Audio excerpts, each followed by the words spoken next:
परमेश्वर का धन्यवाद हो आज की शाम के लिए and I welcome you all those who are joining online and जितने लोग यहाँ पर हैं आप सभी का स्वागत है। बिफोर वी बिगिन, बीते दिनों में हमारे सीनियर पास्टर वरिष्ठ पासवान हमारे साथ पहला कुरिन्थियों से शेयर कर रहे थे, सिखा रहे थे। 15 अध्याय तक उन्होंने किया था। आज थोड़ा सा हम लोग देखेंगे 12 अध्याय से। बट मैं पूछना चाहता हूँ कि कितने लोग ऐसे हैं जिनको गिफ्ट्स लेना पसंद है। How many of you like to receive gifts? I think everyone likes to receive gifts. सबको गिफ्ट मिलना पसंद है। तो कुछ गिफ्ट्स के बारे में ही आज हम लोग देखेंगे and there are certain gifts that the Holy Spirit has kept for us. कई बार जब हम व्यक्तिगत रीति से किसी को जानते हैं, if we know someone personally, if there is a birthday, वो हमें गिफ्ट देंगे। अगर हमारी एनिवर्सरी होती है वो हमें गिफ्ट देंगे। हमारे लाइफ में कुछ होता है तो हमें गिफ्ट देते हैं।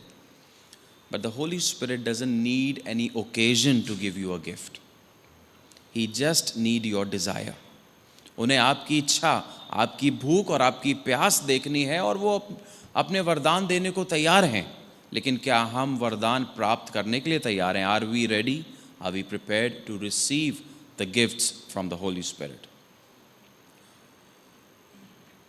हम लोग देखेंगे पहला कुरिन्थियों उसके 12 अध्याय और उसकी 8 से 10 पढ़ेंगे।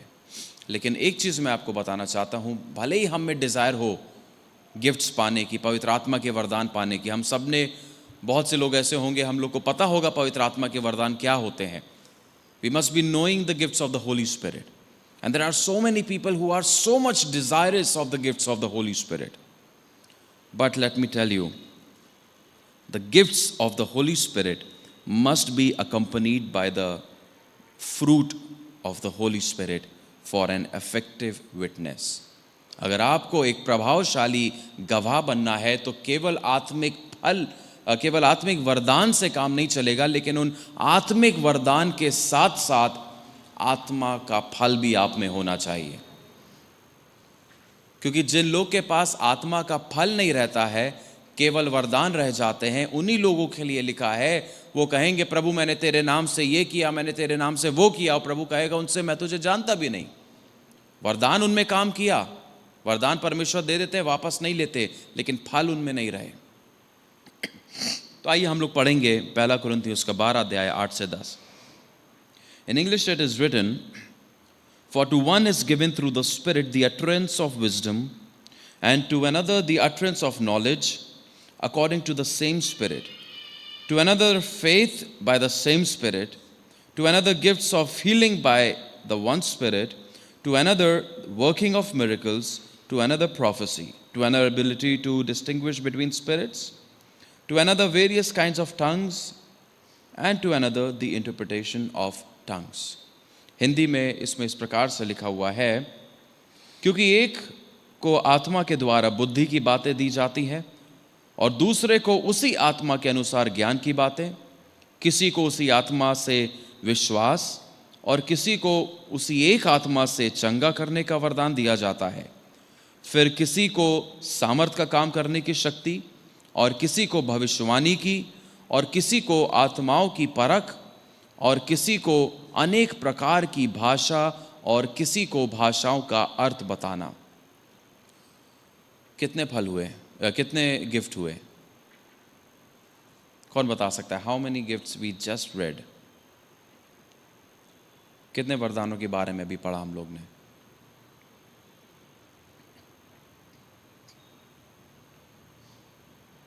कौन सबसे पहले बताएगा कितने वरदान हैं?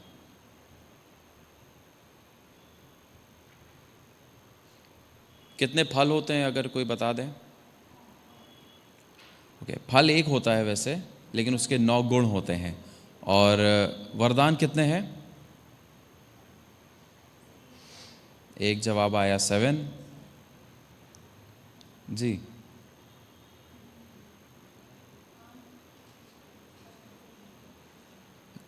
कितने वरदान होते हैं? Okay, There are 9 gifts of the Holy Spirit. 9 वरदान होते हैं. क्या क्या होते हैं ये? Word of wisdom, word of knowledge, gift of faith, gift of healing, gift of miracles, gift of prophecy, gift of discernments of spirit, gift of speaking in tongues, and gift of interpretation of tongues.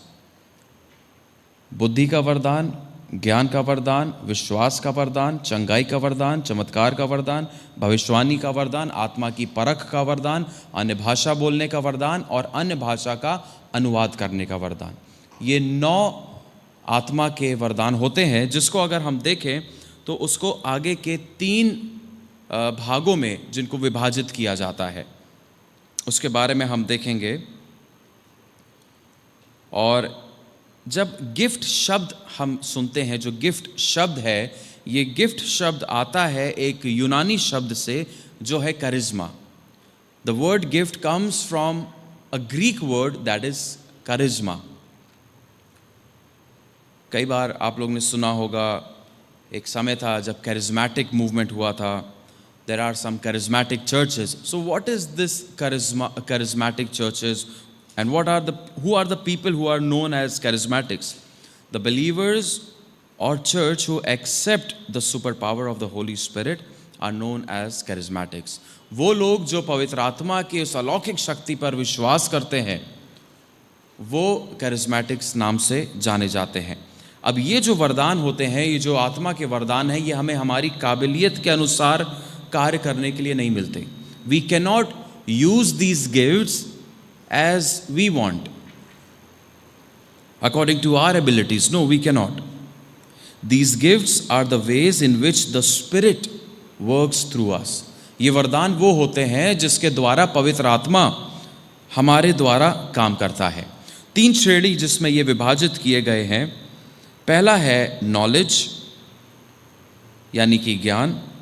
दूसरा है expressions. Second category is expression gifts, and the third category is power gifts. इसमें हम लोग जाएंगे.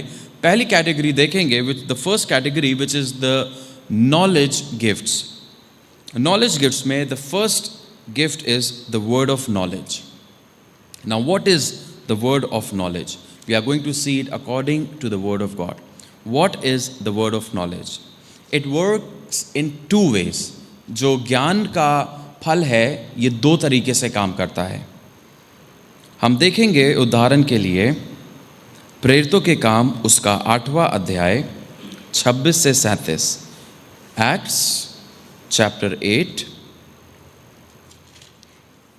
verse 26 to 37.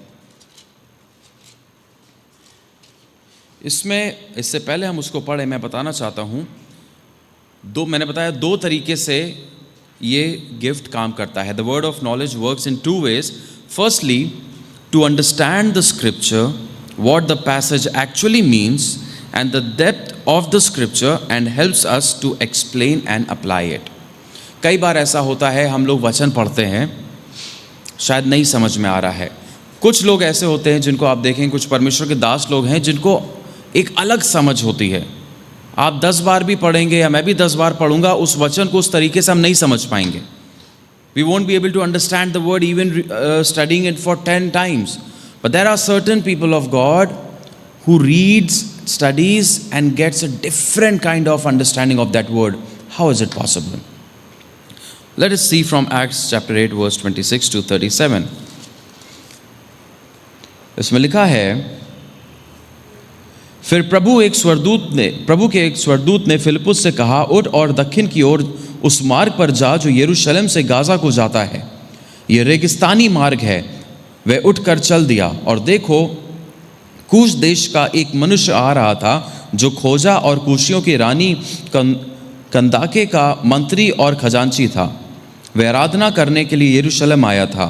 वह अपने रथ पर बैठा हुआ था और यशाया भविष्यवक्ता की पुस्तक पढ़ता हुआ लौटा जा रहा था. तब आत्मा ने फिलिप्पुस से कहा, निकट जाकर उस रथ के साथ हो ले. फिलिप्पुस उसकी ओर दौड़ा और यशाया भविष्यवक्ता की पुस्तक पढ़ते हुए सुना और पूछा, तू जो पढ़ रहा है क्या उसे समझता है? अपने पड़ोसी से पूछिए, आप जो पढ़ते हैं आप वो समझते हैं?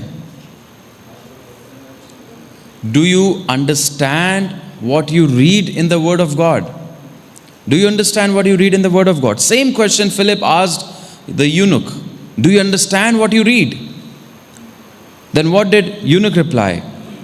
उसने कहा, जब तक कोई मुझे ना समझाए तो मैं कैसे समझूं? Until unless someone explains me, how can I understand? उसके बाद फिलिपुस ने और उसने फिलिपुस से विनती की कि वे चढ़कर उसके पास बैठे। पवित्र शास्त्र का जो अध्याय वो पढ़ रहा था वो था यशाया से पढ़ रहा था। हम जानते हैं यशाया 53 से। वे भेड़ के समान वध होने पहुंच गया, और जैसा मेमना अपने ऊन कतरने वालों के समान चुपचाप रहता है, वैसे ही उसने भी अपना मुंह ना खोला। और उसी में आगे, What I mean to say is, eunuch was reading the word of God, but he was not able to understand what he was reading. At the same time, when Philip read the word, he understood what the scripture meant. Philip ने जब उस शास्त्र को पढ़ा, वो समझ गया कि इस शास्त्र का मतलब क्या है। उसे पता चला कि उस पवित्र शास्त्र की जो गहराई है, उस वचन की गहराई है, उसका अर्थ क्या है। So that is how the gift of knowledge works. हम वचन पढ़ेंगे, नहीं हमें समझ में आ रहा है, लेकिन जब पवित्र आत्मा का ये वरदान हमें मिलता है, gift of knowledge, we will be able to understand the depth of the word of God. This is one way in which the word of knowledge works. ये एक तरीका है जिस तरीके से ये ज्ञान का फल काम करता है, वचन की गहराइयों को बताता है। It reveals to us the depth of the word of God. अगर हम पर वचन पढ़ते हैं, नहीं समझ पाते हैं, हम प्रार्थना करें, Lord give me the gift of knowledge so that I can understand your word. मैं आपके वचन को बेहतर रूप से समझ पाऊं, मुझे इसलिए आप अपने वरदान से भरिए। सेकेंड थिंग, दूसरा तरीका जिस तरीके से ये गिफ्ट ऑफ नॉलेज काम करता है, the second way the gift of knowledge works is to know about the secret or hidden things or details of a person. एक व्यक्ति है, मान लीजिए आपके बगल में एक व्यक्ति बैठा है, उस व्यक्ति ने आपको अपने बारे में कुछ भी नहीं बताया, लेकिन फिर भी आपको पता लग जाएगा कि वह व्यक्ति कहाँ से आ रहा है, क्या करके आ रहा है, यहाँ तक कि उसने क्या प्रार्थना करी वो भी पता लग जाएगा। But only if God allows you. आपको अपने मन से या जब आप चाहें तब नहीं पता लगेगा। It is the gift of the Holy Spirit, the gift of knowledge that operates when God wants it to operate. When God wants you to reveal something for someone, this gift will be operated. क्यों होता है ये gift? आइए हम देखते हैं कैसे ये गिफ्ट काम करता है। प्रेरितों के काम उसका 5 अध्याय में हम लोग देखेंगे और उसका 1 से 5 पढ़ेंगे।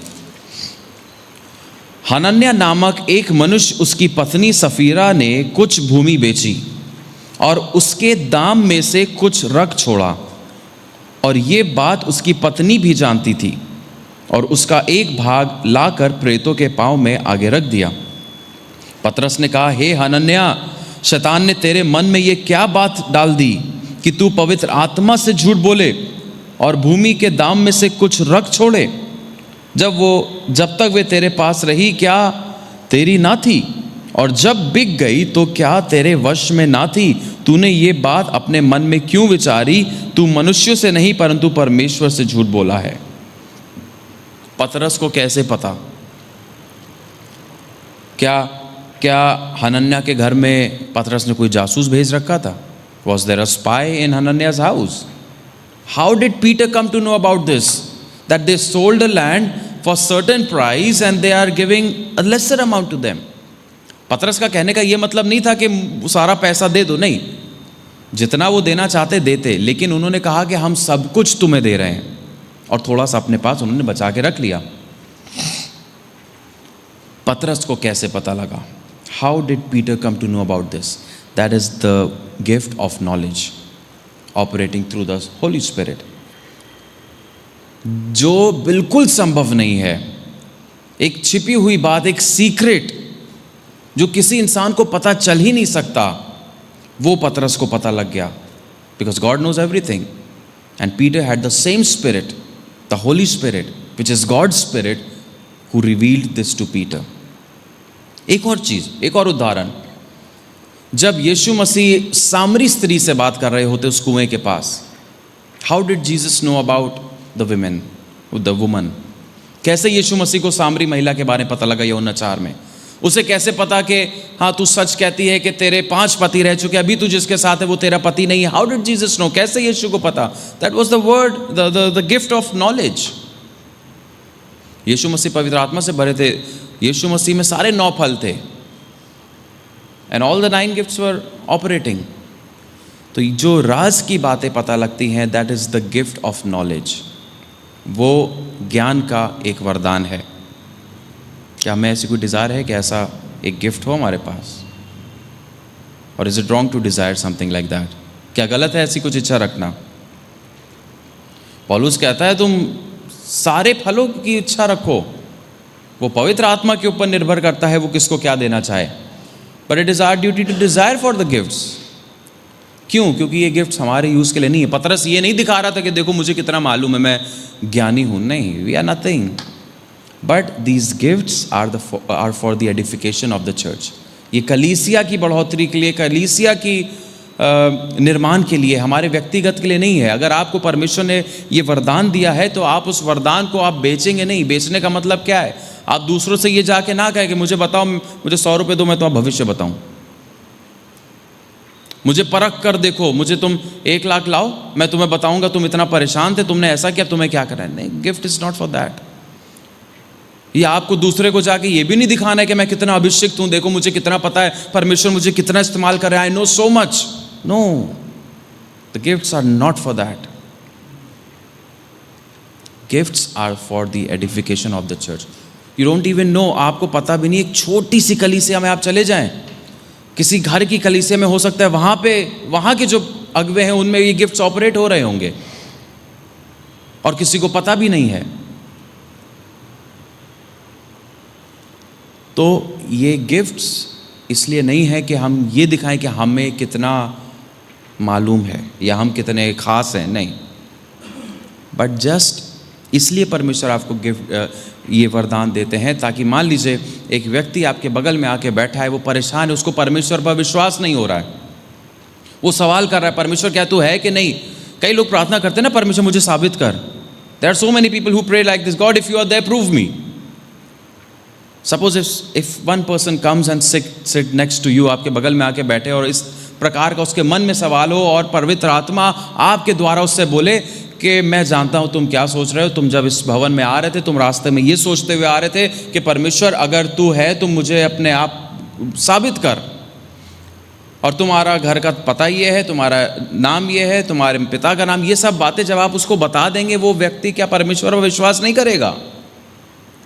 उसका निर्माण हो जाएगा। That is why the gifts of the Holy Spirit are there. ये है गिफ्ट ऑफ नॉलेज। लेकिन आजकल के समय में हम देखते हैं, अगर आप उठा के देखिए यूट्यूब पे अकाउंट नंबर बताए जा रहे हैं, अकाउंट नंबर में कह रहे हैं कि ये अकाउंट नंबर, इसमें अभी कैश आ रहा है। That is not the purpose. Cash आ रहा है, ठीक है, आ गया, अच्छी बात है, बट क्या उसकी आत्मा का निर्माण हुआ? क्या उसके प्राण का निर्माण हुआ? Is he growing in the spiritual life? That is the purpose of the gift of the Holy Spirit, to build up others. तो ये था गिफ्ट ऑफ नॉलेज, जो 2 तरीके से काम करता है। It works in 2 ways. One is to understand the word, the depths of the word. Secondly, to know the secrets or the hidden things. Suppose कोई व्यक्ति आया, उसे एहसास नहीं है वो कुछ गलत करके आया है, उसको कन्विक्शन नहीं हो रहा है, लेकिन परमेश्वर का आत्मा आपके द्वारा उसको बता सकता है कि ये तुम अभी जो करके आए हो ये गलत है, पश्चाताप करो। तो परमेश्वर ऐसे इन वरदानों को इस्तेमाल करता है। दूसरा है वर्ड ऑफ विजडम, बुद्धि का वचन या बुद्धि का वरदान। ये कैसे काम करता है? Through this gift the Holy Spirit puts into our mind about what we or others should do in the circumstances we face. कुछ परिस्थितियां हमारे जीवन में आती हैं जो मनुष्य बुद्धि से हमें नहीं समझ में आता कि अब हमें क्या करना चाहिए। उस पल में यह वरदान काम करता है। उदाहरण के लिए हम लोग देखेंगे पहला राजा उसका 3 अध्याय और 16 से 28। पहला राजा उसका 3 अध्याय और 16 से 28। ये उस पल की बात है जब सुलेमान राजा बना था और उसने परमेश्वर से बुद्धि मांगी। उसने कहा, परमेश्वर मैं नहीं जानता मैं तेरे लोगों का न्याय कैसे करूं, मुझे बुद्धि दे कि मैं इन लोगों का ठीक से देखभाल कर सकूं। तब इसमें लिखा है, क्या होता है, उस समय 2 वेश्याएं राजा के पास आकर उसके सम्मुख खड़ी हुई। उनमें से एक स्त्री कहने लगी, हे मेरे प्रभु, मैं और ये स्त्री दोनों एक ही घर में रहती हैं। We are reading from 1 Kings 3:16-28। फिर मेरे जच्चा के 3 दिन के बाद ऐसा हुआ कि वे स्त्री भी जच्चा हो गई और जो संग ही संग थी, हम दोनों को छोड़कर घर में और कोई भी ना था। और रात में इस स्त्री का बालक इसके नीचे दबकर मर गया। तब इसने आधी रात को उठकर, जब तेरी दासी सो रही थी, तब मेरा लड़का मेरे पास से लेकर अपनी छाती में रखा और अपना मरा हुआ बालक मेरी छाती में लिटा दिया। भोर को जब मैं अपना बालक दूध पिलाने को उठी, तब उसने मरा हुआ पाया, परंतु भोर को जब मैंने ध्यान से देखा कि वो मेरा पुत्र नहीं है। तब दूसरी स्त्री ने कहा, नहीं, जीवित पुत्र मेरा है और मरा हुआ पुत्र तेरा है। परंतु वो कहती रही, नहीं, मेरा मरा हुआ पुत्र तेरा है और जीवित मेरा है। और यूं वे राजा के सामने बातें करती रहीं। अब 2 महिलाएं यहाँ पर जाती हैं, एक का बच्चा मर चुका है, एक का जीवित है, और जो जीवित बच्चा है दोनों उस बच्चे के लिए लड़ रही हैं कि ये मेरा बच्चा है, ये मेरा बच्चा है। उस परिस्थिति में अगर आपको कोई फैसला सुनाना हो, आप क्या फैसला सुनाएंगे? आप कैसे तय करेंगे कि बच्चा किसका है? उस वक्त DNA टेस्ट नहीं होता था, वरना आसानी से शायद पता लग जाता। उस वक्त खून की जांच नहीं हो सकती थी। कैसे आप क्या कर सकते थे बताइए? बिना किसी तकनीकों के कैसे पता करेंगे वो बच्चा किसका है? इतने छोटे बच्चे की शक्ल भी आप लगा के बगल में नहीं मिला सकते किसकी तरह दिख रहा है। DNA से भी सरल तरीका परमेश्वर ने बताया। क्या कहा सुलेमान ने? सुलेमान ने कहा वो चीज़ जो एक मनुष्य बुद्धि से कोई नहीं कह सकता था। सुलेमान ने कहा, इस बच्चे को आधा आधा काट दो, आधा एक महिला को दे दो, आधा दूसरी महिला को दे दो। क्या ये क्रूरता है सुलेमान की? Was Solomon so cruel that he asked the child to be divided into 2? No, he was not cruel, but he was operating in the gift of wisdom. The wisdom that came from God, the wisdom that is the gift of the Holy Spirit. उसने कहा बच्चे को काट दो। कोई और मनुष्य, कोई और व्यक्ति इस प्रकार का कोई सॉल्यूशन नहीं दे सकता था। और जब उसने बच्चे को काटने के लिए बोला तो एक लेडी कहती कि हाँ काट दो, ये बच्चा मेरा नहीं तो तेरा भी नहीं, काट दो बीच में से। लेकिन दूसरी महिला ने क्या बोला? उसने कहा नहीं मत काटो, उसी को दे दो। एक माँ अपने बच्चे को काटता हुआ देख सकती है क्या? उससे पता लग गया कि who was the real mother of that child. That said, don't cut the child into 2. Let that child be with her. At least the child will live. कम से कम वो जिएगा, उसी को दे दो। So that is how Solomon came to know who is the real mother of that child. कि असली माँ कौन है? That was the gift of wisdom operating in Solomon. कोई मनुष्य नॉर्मल अपनी बुद्धि से इस प्रकार का काम नहीं कर पाता। तो हमारे जीवन में ये कैसे कार्य करता है वर्ड ऑफ विजडम? एक कठिन परिस्थिति होगी, हो सकता है आपके खुद के जीवन में हो, या हो सकता है कोई व्यक्ति आपके पास हो, आप उसको कोई समाधान ना मिल रहा हो, परेशान होगा, वो आपके पास आएगा, आपसे पूछेगा आप मुझे सलाह दीजिए क्या करना है। If you have this gift in you, तो जो सॉल्यूशन आप देंगे वो कोई और इंसान अपनी बुद्धि से नहीं दे सकता। The Holy Spirit will give a solution through you to that person operating in the gift of wisdom. तो ये होता है कठिन परिस्थितियों में समाधान, एक सॉल्यूशन क्या निकले उसके लिए ये काम करता है। कई बार ये काम करता है, ये जो गिफ्ट है विजडम का, ये नॉलेज के गिफ्ट के साथ काम करता है। एक व्यक्ति आपके पास आया, suppose a person came to you, first the gift of knowledge operated. आपने बताया परमेश्वर मुझे बता रहे हैं कि तुमने ऐसा ऐसा किया है, तुम ऐसी स्थिति में फंसे हुए हो, इतने पे आप रुक गए। That is the gift of knowledge.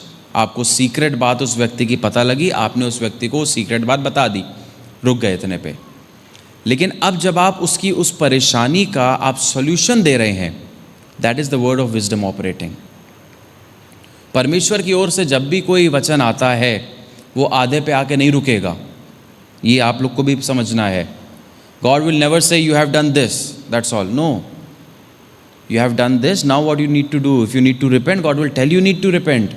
आपको पश्चाताप करना है, वो एक सोल्यूशन है, पश्चाताप एक सोल्यूशन है आपके पापों का। तो word of wisdom, word of knowledge के साथ काम करता है, आपको बताएगा आपकी क्या स्थिति है, किस में आप फंसे रहें, फिर उसका जो सोल्यूशन आपको मिलेगा वो वर्ड ऑफ विजडम के थ्रू मिलेगा। That is how it works in our lives. तीसरा, अभी हम लोग नॉलेज गिफ्ट्स देख रहे हैं, इसमें तीसरा जो है वो है डिसर्नमेंट ऑफ स्पिरिट्स, आत्मा की परख। आत्मा की परख कैसे होती है? ये हम किस एक व्यक्ति जब हमारे पास आ रहा है, if a person is coming to us, with what intention is he coming to us, in with what intention he speaking to us, वो हम परख पाएंगे इस वरदान के द्वारा। एक एग्जाम्पल मैं देता हूँ। एक बहुत ही प्रसिद्ध परमेश्वर के एक दास थे, अगर आप लोग नाम सुना हो, विलियम ब्रैनम। एक बार विलियम ब्रैनम का सभा चल रही थी और एक व्यक्ति आता है उनके पास और कहता है, पास्टर जी मुझे प्रार्थना करो, मुझे कैंसर है, मैं मर रहा हूँ, मेरे लिए प्रार्थना करो। विलियम ब्रैनम ने कहा, तुम्हें कैंसर नहीं है, तुम परमेश्वर को परखने के लिए आए थे, लेकिन तुम मर जाओगे कैंसर से। और एक हफ्ते के अंदर वो व्यक्ति मर गया।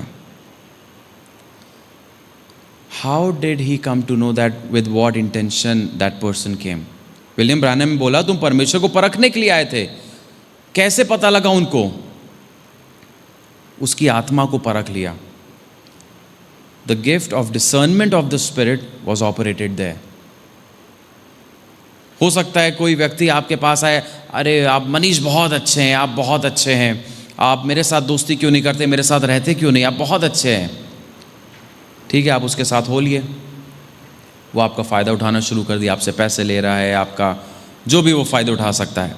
लेकिन अगर आप में डिसर्नमेंट ऑफ स्पिरिट है, परख का आत्मा का फल है, तो जब वो आपसे गलत इंटेंशन के साथ आके दोस्ती करना चाहेगा, आपको पता लग जाएगा इसके इंटेंशंस गलत हैं, ये किस आत्मा के साथ आपके पास आया है।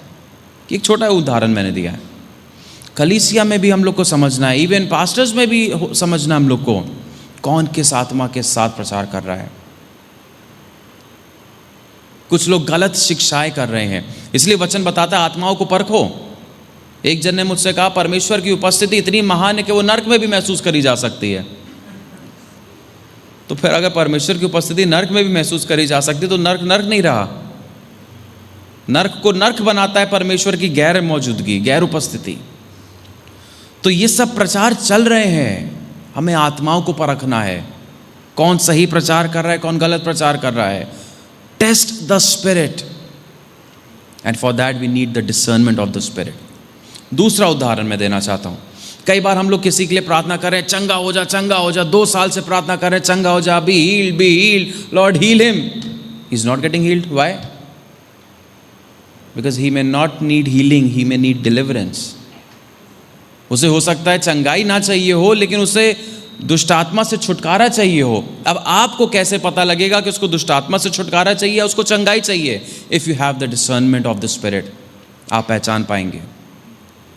तभी कई बार ऐसा होता है, हम चंगाई की प्रार्थना करते, चंगाई नहीं मिलती है, क्योंकि वो पोजेस्ड है, वो ग्रसित है दुष्ट आत्मा से, उसको निकालना है, लेकिन आपको पता ही नहीं लग रहा है कि वो दुष्ट आत्मा से ग्रसित है।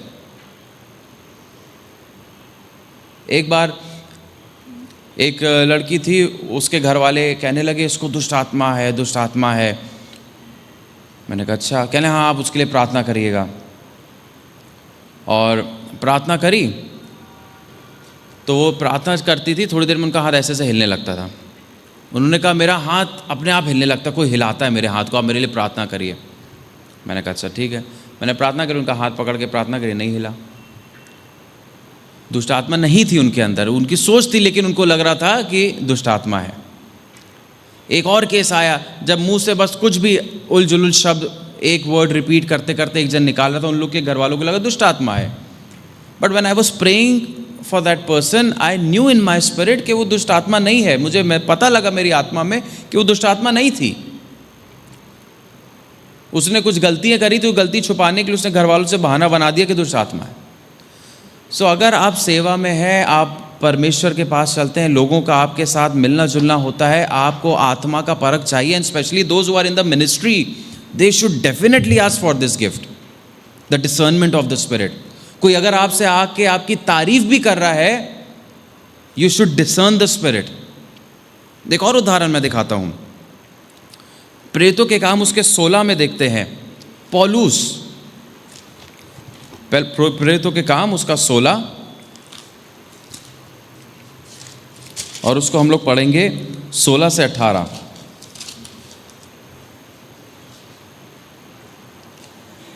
जब हम प्रार्थना करने की जगह जा रहे थे तो हमें एक दासी मिली जिसमें भावी कहने वाली आत्मा थी, और भावी कहने से अपने स्वामियों के लिए बहुत कुछ कमा लेती थी। वे पौलुस के और हमारे पीछे आकर चिल्लाने लगी, ये मनुष्य परम प्रधान परमेश्वर के दास हैं जो हमें उद्धार के मार्ग की कथा सुनाने आते हैं। वे बहुत दिनों तक ऐसा ही करती रही, परंतु पौलुस दुखी हुआ और मुड़कर उस आत्मा से कहा, मैं तुझे यीशु मसीह के नाम से आज्ञा देता हूं, उसमें से निकल जा। अब ये बताइए उसने गलत क्या बोला? Did that woman said something wrong? ये परमेश्वर के दास हैं, उद्धार का रास्ता हमें दिखाने आते हैं, उद्धार का वचन सुनाने आते हैं, उसमें कुछ गलत था? कुछ गलत नहीं था। बट पौलुस उसको डांट के कहता है निकल जाए इसमें से। अगर हम लोग से कोई ऐसा कि हम लोग खुश हो जाए, बताओ, सब जानते हैं हमें, एवरीवन नोज अस सो गुड, और चौड़े हो जाएंगे और अच्छे जाओ, बड़ा बड़ा मैसेज प्रचार करेंगे। लेकिन पौलुस को आत्मा का परख का वरदान काम किया, the discernment of the spirit worked. इसी तरीके से लोग आपके पास आएंगे, अच्छी बातें बोलेंगे, सही बातें बोलेंगे, but still you need to discern with what spirit are they saying that, किस आत्मा से वो बात कर रहे हैं। आत्मा की परख का वरदान हम जरूर मांगे, बहुत ज़रूरी। सारे वरदान बहुत ज़रूरी है, बट ये कुछ उदाहरण मैंने दिए जो आत्मा की परख के हैं। दूसरी श्रेणी की ओर हम लोग बढ़ेंगे। दूसरी श्रेणी जो है वो है एक्सप्रेशन गिफ्ट्स, अभिव्यक्ति वरदान। इसमें पहला जो गिफ्ट है वो है भविष्यवाणी का वरदान, gift of prophecy. Gift of prophecy क्या होता है? गिफ्ट ऑफ प्रोफेसी भी 3 प्रकार से हैं। कई बार हम लोग को लगता है कोई भविष्य बता रहा है तो वो प्रोफेसी है। सही कह रहा हूं, गलत कह रहा हूं? If someone is telling about my future, he is doing a prophecy. Okay, but prophecy does not refers just to the future. It could be the inspired message from God, but not predictions.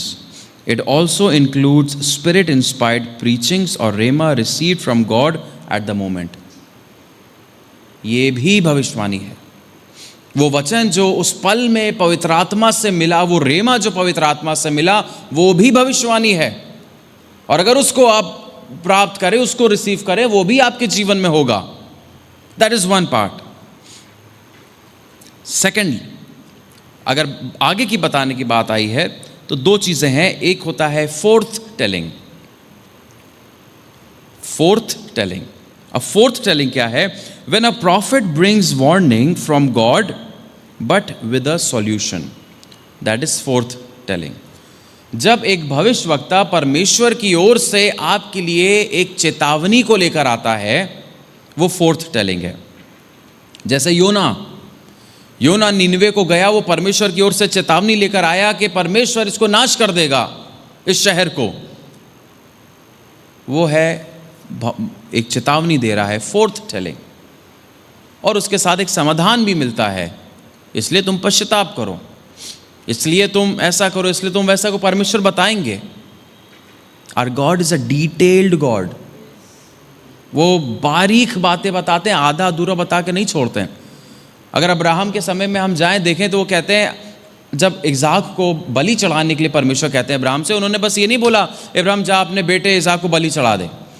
उन्होंने कहा Abraham तेरा बेटा जिससे तू प्यार करता है, इज़ाक जो सारा से हुआ, पूरी डिटेल के साथ बताया उस बेटे पे, इतना एम्फेसाइज करके कि किसको बलि चढ़ाना है। इसी तरीके से परमेश्वर अपनी भविष्यवाणियों में भी आपको डिटेल देंगे। कुछ भविष्यवाणी मैंने सुनी है, लोग कहते हैं कि परमेश्वर अब कुछ बता रहा है आपके लिए, मुझे पता नहीं क्या बता रहा है मगर कुछ बता रहा है। God is telling me something about you, but what He is telling I don't know, but something He is telling. Is that a prophecy? Then तो I can prophesy every day and for everyone कि परमेश्वर मुझे आपके लिए कुछ बता रहा है, क्या बता रहा है वो नहीं पता, बट कुछ बता रहा है। That is not a prophecy. Fourth telling मैंने बताया, जब परमेश्वर की ओर से चेतावनी आती है और उसका समाधान भी आता है। और दूसरा है फोर टेलिंग, मतलब आगे का बताना। ये प्रोफेसी का दूसरा भाग है, आगे का बताना। Predictions about future. लेकिन अब इसको हम एस्ट्रोलॉजी से ना इसकी तुलना करें, या हाथों की रेखा पढ़ाने से तुलना ना करें। ये भविष्यवाणी जो परमेश्वर से आती है वो उसके बहुत बढ़कर है। This is far beyond then astrology. Astrology can never reach there. Jesus' birth was predicted, was prophesied rather, I would say, around 600 years before he was born. यीशु मसीह के पैदा होने के 600 साल पहले यीशु मसीह के बारे में भविष्यवाणी हो गई है। कोई ऐसा एस्ट्रोलॉजर जो इतने आगे का बता दे? That is prophecy, that is foretelling. इसका एक पर्पस होता है, इस भविष्यवाणी का पर्पस है। क्या पर्पस होता है? पहला कुरिन्थियों उसके 14 में हम लोग देखेंगे। पहला कुरिन्थियों उसका 14 और 24 और 25।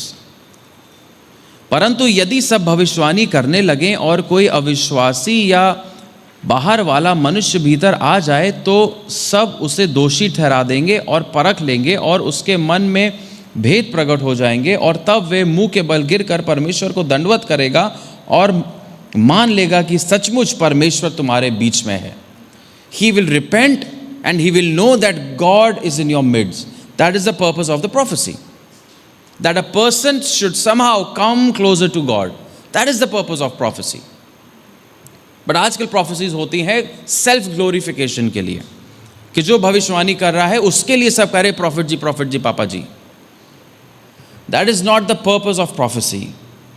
If the person who is at the receiving end, जो भविष्यवाणी को प्राप्त कर रहा है, if his life is not being changed, if he is not being built up, if he is not being edified, what's the use of the prophecy? If he is not repenting, if he is not coming to the Lord, what's the use of prophecy?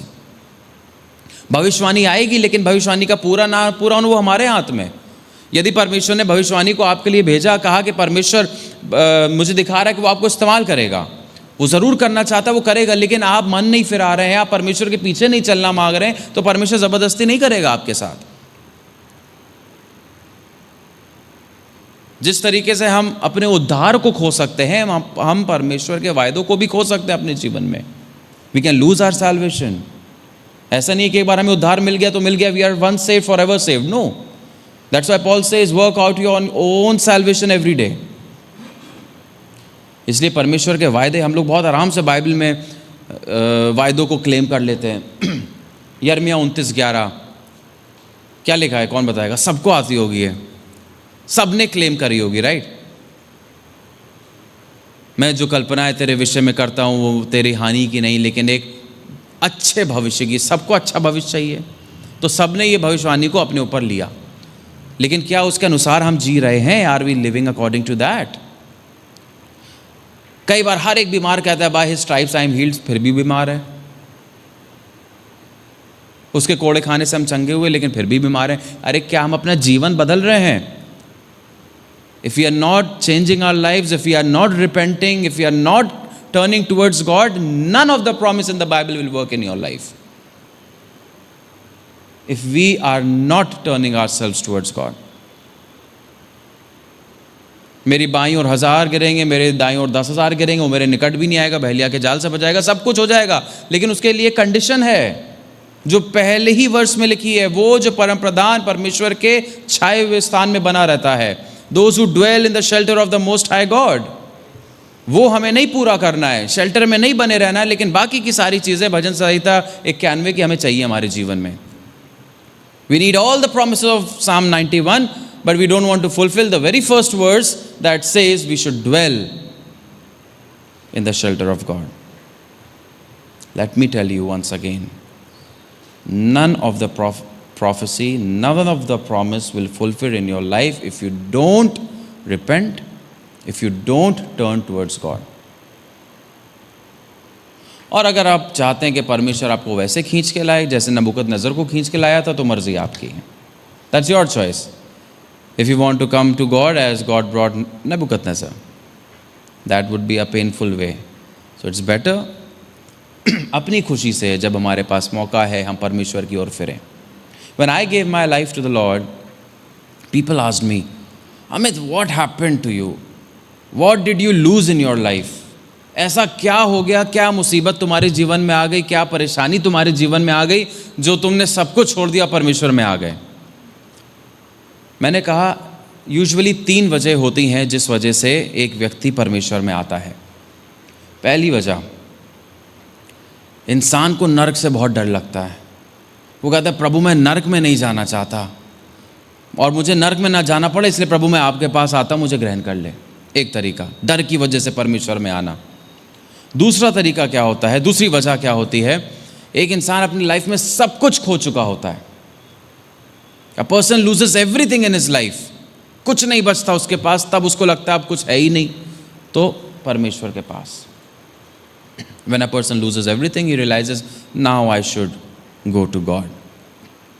दूसरा तरीका, and the third way which I told them, which happened with me, कोई मुसीबत नहीं, कोई परेशानी नहीं, nothing, सिर्फ इतना एहसास हो जाता है कि परमेश्वर आपसे कितना प्यार करता है। You will just realize how much God loves you, and because of that love you will go to God. उस प्रेम के कारण आप परमेश्वर तक चले जाएंगे। तो ये 3 वजहें हैं। अगर हम परमेश्वर के पास जा रहे हैं, हम अपने आप को जांचें कि हम इनमें से किस वजह से परमेश्वर के पास जा रहे हैं। Is it because of His love, or is it because of our fear, or is it because we have lost everything and we have no other way to go? किस वजह से हम परमेश्वर के पास जाते हैं, यह हमें जानने की ज़रूरत है। जब भविष्यवाणी के बारे में हम बात कर रहे थे, भविष्यवाणी आएंगी, लेकिन भविष्यवाणी पूरी तभी होगी जब आप परमेश्वर के वचन के अनुसार जिएंगे, जब आप उसके मार्गों पर चलेंगे। When you will walk according to Him, when you will walk on His ways, all the promises will be fulfilled in your life. But the choice is yours. चुनाव आपका है। फिर अगला जो एक्सप्रेशन गिफ्ट है, जो सबसे ज़्यादा विवादित है, the most debated, that is the gift of tongues. अन्य भाषा बोलने का वरदान। अब मैं बहुत टेक्निकल शब्दों का इस्तेमाल नहीं करूंगा, ग्लोसोलेलिया और जेनोलेलिया, वो सब मैं नहीं बताऊंगा। बहुत सरल भाषा में आपको बताऊंगा। 2 तरीके की अन्य भाषाएं होती हैं। आपने अक्सर सुना होगा, वीडियोस देखे होंगे, लोग कहते हैं, चलिए मैं पढ़ाता हूँ, पहले हम लोग निकालेंगे 1 कुरिन्थियों 14:2, और कोई एक जन निकाल सकता है 1 कुरिन्थियों 13:1, और एक जन निकाल सकता है रोमियो उसका 8:26-27। जब 1 कुरिन्थियों 14:2 निकाल लें, जो जिसने निकाला है ज़ोर से पढ़ दें।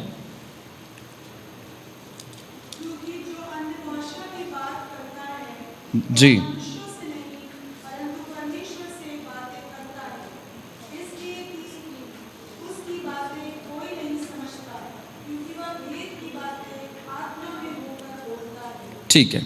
For one who speaks in tongues, speak not to men but to God, for no one understands him, but he utters mysteries in the spirit. अब जब चेलों को और जितने प्रेरित थे और जितने 120 लोग वहाँ पर जमा थे ऊपरी कमरे में, जब प्रेरितों की किताब में हम देखते हैं, जब पवित्र आत्मा आया, दूसरे अध्याय में हम देखते हैं वो अन्य अन्य भाषा में बोलने लगे। अब लोग जितने वहाँ पर इकट्ठा थे, अलग अलग देशों से आए हुए लोग थे, उन्होंने अपनी अपनी भाषा में उन चेलों को बोलते हुए सुना।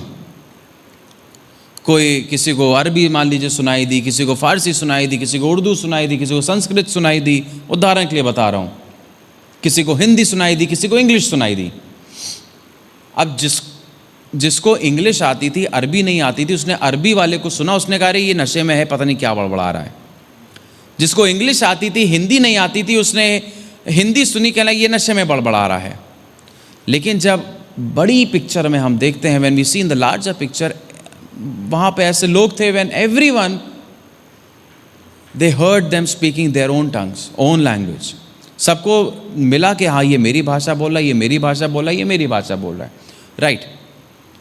तो पवित्र आत्मा का ये जो वरदान है अन्य भाषा का, ये दो तरीके की अन्य भाषा होती हैं। एक अन्य भाषा जो है, जो इस संसार की ही अलग अलग जगह की भाषाएं आपको मिलती हैं। जो लोग, मैं बताना चाहता हूँ, बहुत ही ब्लंट तरीके से मैं बता रहा हूँ, जो लोग अन्य भाषा में नहीं आज बोलते हैं, वो यही कहते हैं कि अन्य भाषा जब चेलों ने बोली तो सबको समझ में आई, आप कौन सी अन्य भाषा बोलते हैं। और वो इस वर्ड का इस्तेमाल करते हैं, जिब्रिश, कहते हैं you are speaking gibberish, nobody understand what you are speaking. लेकिन अभी हमने कुरिन्थियों से क्या पढ़ा? No one understands but God understands, because you are speaking mysteries in the spirit to God. ये वो भूल जाएंगे, लेकिन उनको ये याद रहेगा कि नहीं सबको सुनाई दिया, सबको समझ में आया। वो दूसरे प्रकार की भाषा है, ये दूसरे प्रकार की भाषा है।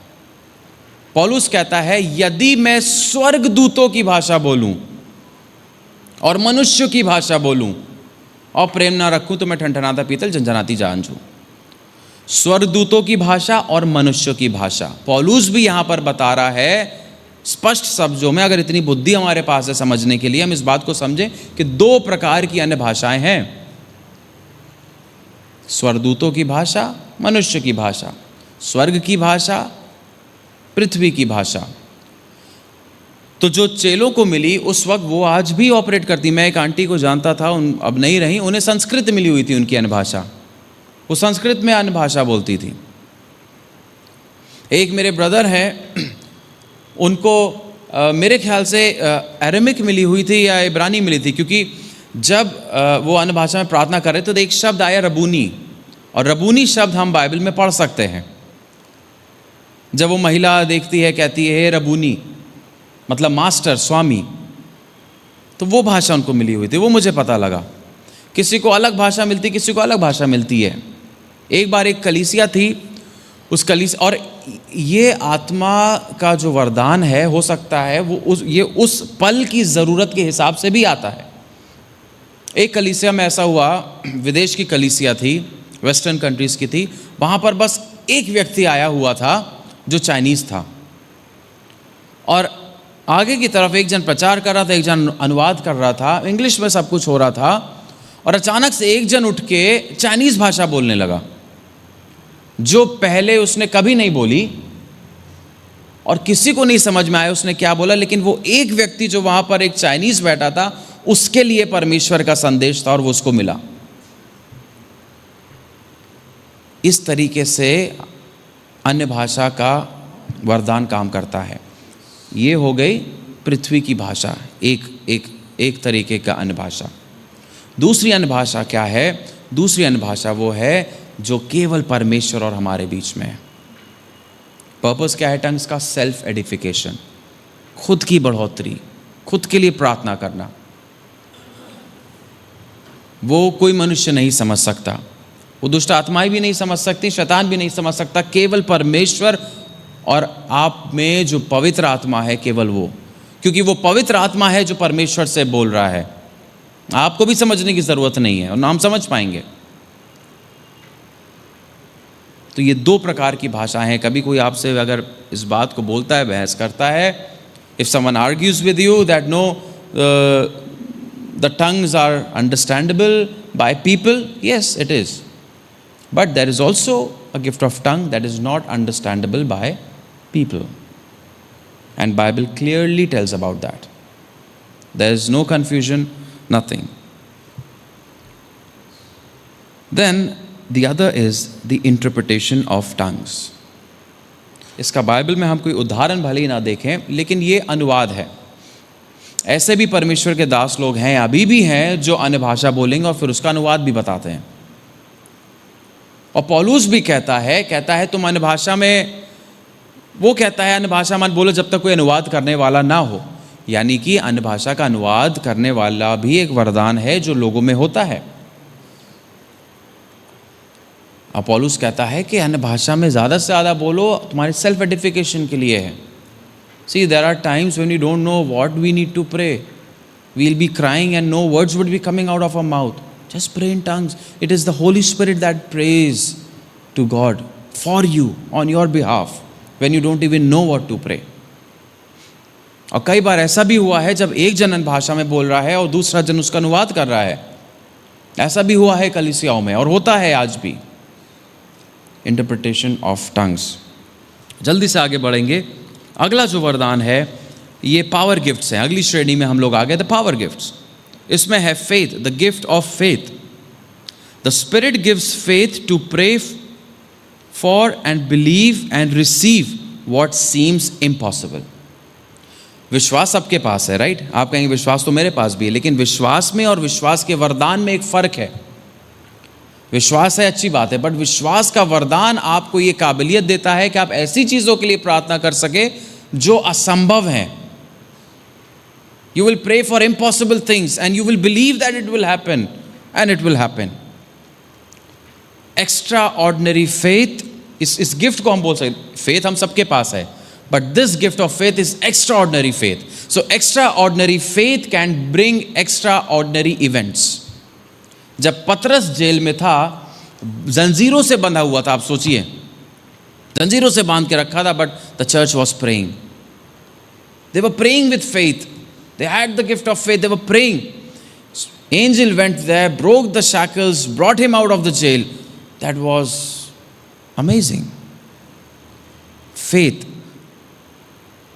कितने आजकल के समय में कितने पास्टर्स लोग हैं जो जेल में हैं और हम लोग उनके लिए प्रार्थना भी कर रहे हैं, लेकिन क्या इस विश्वास के साथ हम प्रार्थना कर पा रहे हैं कि अगर अभी मैं प्रार्थना कर रहा हूं, रात तक वो बाहर निकल के आ जाएंगे? That is possible only through the gift of faith, to have that kind of radical prayer. We need the gift of faith. हो सकता है कोई व्यक्ति हो, डेथ बेड पे हो, आखिरी सांसें ले रहा हो, गास्प कर रहा हो, आपको लगे कि इसके लिए तो प्रेयर करके भी इसमें तो कुछ बचा ही नहीं है, डॉक्टर जवाब दे गए, मॉनिटर की लाइन भी सीधी आने लगी. But if you have the gift of faith, at that moment only you will be able to pray to see something radical. Extraordinary faith will bring extraordinary events. ये gift of faith के द्वारा संभव है. अगला देखेंगे, अगला है gift of healing, चंगाई का वरदान. हम बाइबल में देख सकते हैं, इसके तो बहुत उदाहरण भरे पर हैं. कोड़ियों को चंगा किया यीशु मसीह ने, अंधे चंगे हुए, पतरस ने चंगा किया, यूहन्ना ने चंगा किया, लंगड़े चले, 12 साल से लहू बहने की बीमारी थी जिस महिला को, वो चंगी हुई. तो गिफ्ट ऑफ हीलिंग जो परमेश्वर इस्तेमाल करते हैं आज भी अपने लोगों को चंगा करने के लिए. और केवल चंगाई नहीं, लेकिन कोई, आप देखिए, अगर कोई ऐसा व्यक्ति है आप जिसको जानते हो वो विश्वास में नहीं, if you know someone who is not in faith, who is not a believer, but if you go and if he is sick, you will pray for that person, and if that person gets healed, he will come to the Lord.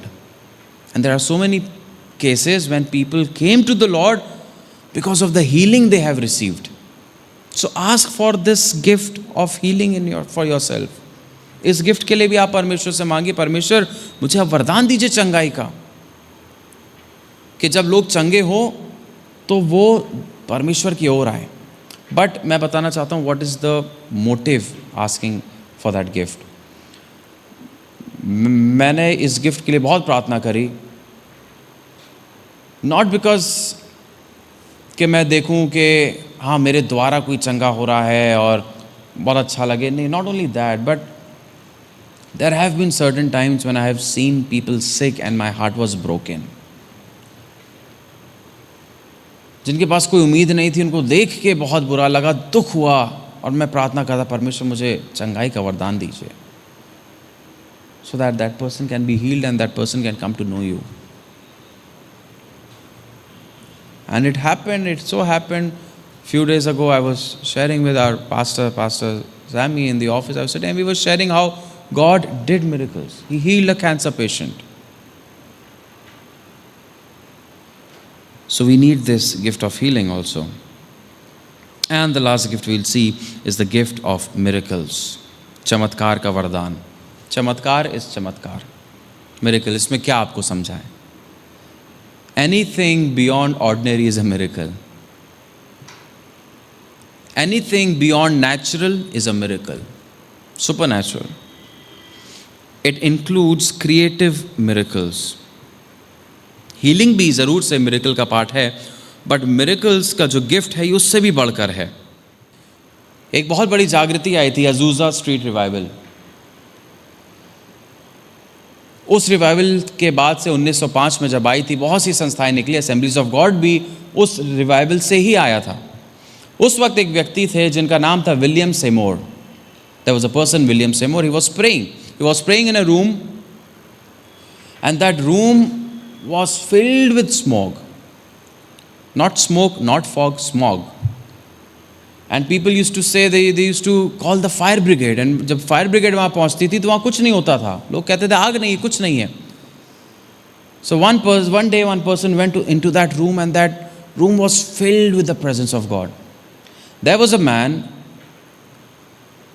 with just one hand. उसका एक हाथ कटा हुआ था. When he walked into that room, his hand grew up. उसका हाथ उग गया, कंधे से उसका हाथ उग गया. एक और जन था जिसकी किडनी नहीं थी, उसकी किडनी बन गई. एक अंधा था, उसको दिखाई देने लग गया. एक बच्चा था जिसको बहरा था, उसको सुनाई देने लग गया. All these are miracles. और जब नए ऑर्गन्स बन जाते हैं, those are called creative miracles. Is it possible today? Yes, it is possible today. Why not? Ask for the gift of miracles. आप मांगिए इस गिफ्ट के लिए, होगा. Is anything too hard for God? No. जब एक अंधा बैठा हुआ था, यीशु मसीह ने मिट्टी पर थूका और उसकी आंखों पर लगाया. That was a creative miracle. अगर उसकी आप स्टडी करें तो आंखें उसकी हॉलो थी. He was not just blind, but he didn't have anything. ऐसा नहीं कि आंखों पर स्केल था या कुछ था, वो गिर गए. नहीं, यीशु मसीह ने मिट्टी से क्रिएट किया, created new eyes, creative miracles. That was not just healing, that was a miracle. And it is possible today. वो आज भी संभव है. पौलुस ने भी किया. पौलुस जब प्रचार कर रहा था, एक व्यक्ति खिड़की पर बैठा जवान व्यक्ति सुन रहा था, गिर पड़ा, नींद आगे सो गया. इसलिए कहते सोना नहीं चाहिए चर्च में. जब वचन हो रहा हो, do not sleep. So that person was sleeping and he fell down and he died. Paul went down and rose him from the dead. That was a miracle, not just healing, miracle. So we need, the church need all these miracles. All these gifts. And these gifts are not for our own benefits, not for our own use. हमारे खुद के लाभ या इस्तेमाल के लिए नहीं. हम अपने ऊपर भविष्यवाणी नहीं करेंगे, अपने आप के लिए हम नहीं वो करेंगे, लेकिन ये दूसरों की बढ़ोतरी के लिए है, ताकि दूसरे बढ़ें, दूसरे सीखें. Once Dr. D.G.S. Dinakaran said, a man who has all the 9 gifts of the Holy Spirit is a supernatural man. एक व्यक्ति जिसमें आत्मा के ये 9 फल है, 9 वरदान है, वो एक अलौकिक व्यक्ति है. बच्चों को सिखाते हैं सुपरमैन बनो, ये बनो, वो मैन बनो, सुपर नेचुरल मैन बने हम लोग। Is it impossible? No, it is not, it is possible. We can be super natural man and women of God. We just need to ask these 9 gift of the Holy Spirit. But किस उद्देश्य से हम मांगते हैं? And these 9 gifts should be accompanied by the fruit of the Holy Spirit. पवित्र आत्मा के फल के द्वारा ये वरदान काम होने चाहिए।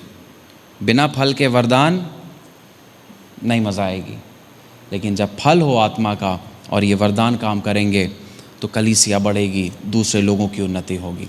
आइए अपने स्थानों पे हम लोग खड़े होंगे 2 minute, and let us pray. 9 वरदान के बारे में बताया। अब ये आपके ऊपर है कि आप कौन से वरदान के लिए अभी प्रार्थना करने जा रहे हैं। It's up to you. We are going to pray.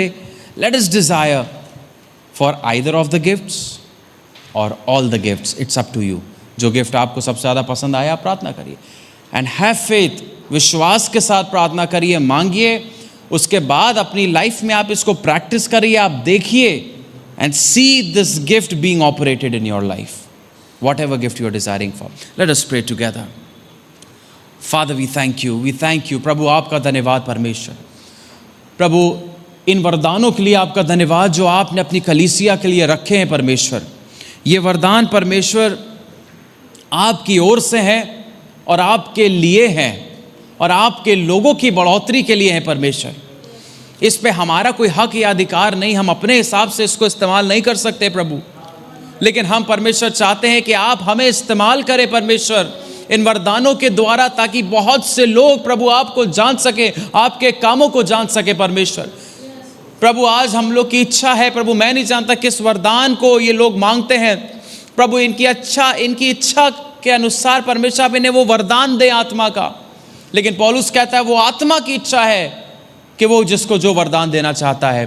प्रभु आपकी इच्छा, पवित्र आत्मा आपकी इच्छा, हमें जो सभी वरदान देने की है दीजिए, लेकिन ये हमारी इच्छा है कि हमें सारे के सारे 9 वरदान मिले प्रभु, और हम अपने जीवन में इन वरदानों को अभ्यास में लाने पाए, हम देखने पाए प्रभु, that we may be able to see these gifts being operated in our lives, not for our glory but for your glory Lord, not for our benefits but for the benefit of your church, for the edification of the church, for the growth of the church, and so that many people may come to know you.